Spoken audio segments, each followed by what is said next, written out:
د منګي ذکر چې وسی نو د بنده تصور ته د کلی ګودرونه مخې ته ودرېږي د ګودر د نوم په اورېدو سره د بازوقه پښتنو په وجود کې د ځوانۍ او مینې ولولې راوپارېږي پخوا به په کلیو کې پیغلو د مازدیګر لارې په دې خاطر څارلې چې ګودر ته لاړې سي او د خپلو امځولو جنکو سره حال احوال واخلي ټوکې ټکالې او د زړه خواله وکړي خو د افغانستان په ډیرو کلیو کې اوس ګودرونه شاړ سوي چې ورسره له منګي څخه استفاده هم کمه سوې او ځای یې لاسي بمبو او ژورو څاګانو نیولی دی د منګیو کاروباریان وایي چې په افغانستان کې د اوږدې جګړې له امله اوس مهال ګودرونو ته د پیغلو تګ راتګ یا کم سوی او یا هم په بشپړه توګه له منځه تللی دی چې د دې کارونه یې هم له خنډونو سره مخ کړي دي منګي ګلدانونه د ښوروا کاسې مشقابونه او غوري جوړوو دلته زموږ اوس داسې خاص بازار نشته نو له کله چې بازارونه خراب سوي دي ډیر څوک نه راځي منګی د پښتو فولکلوري ادب کې له ځانګړي ځاګي برخمن دی په ډیرو سندرو نیمکیو سروکو او ټاپو کې ورته خاص ځای ورکړل سوی دی لکه دغه لنډۍ چې وایي ګودر ته ځم راپسې راسه منګي مې دوه دي نرۍ ملا مې ماتوینه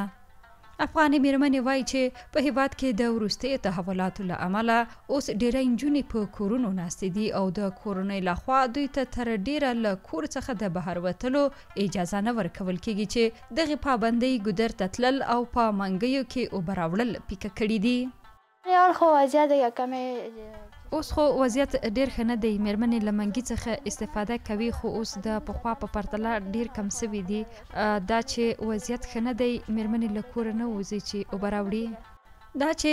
منګی د پښتني کلتور ښایست دی پښتو شعر ته هم لاره پیدا کړې ده نجونو به په ډله ییزه توګه له ګودر څخه کورونو ته په منګیو کې اوبه راوړلې لکه یو شاعر وایي مور ته به څه بانه کوې ته لا وړی ګلې چې لاشنا سره دې مات کړه په ګودر منګي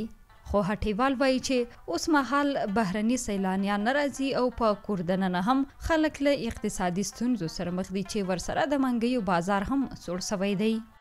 کاروبار هیچ جای در یک گوشه افغانستان کاروبار د افغانستان په هیڅ ځای کې هم اوس ښه نه دی نو زموږ د کلالۍ یا هم سفالۍ صنعت په څنګه ښه سي اوس په ټولو ځایونو کې کارونه خراب سوي دي او زموږ هم همداسې ده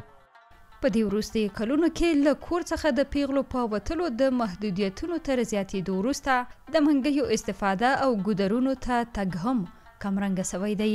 مریم هوتک CMG کابل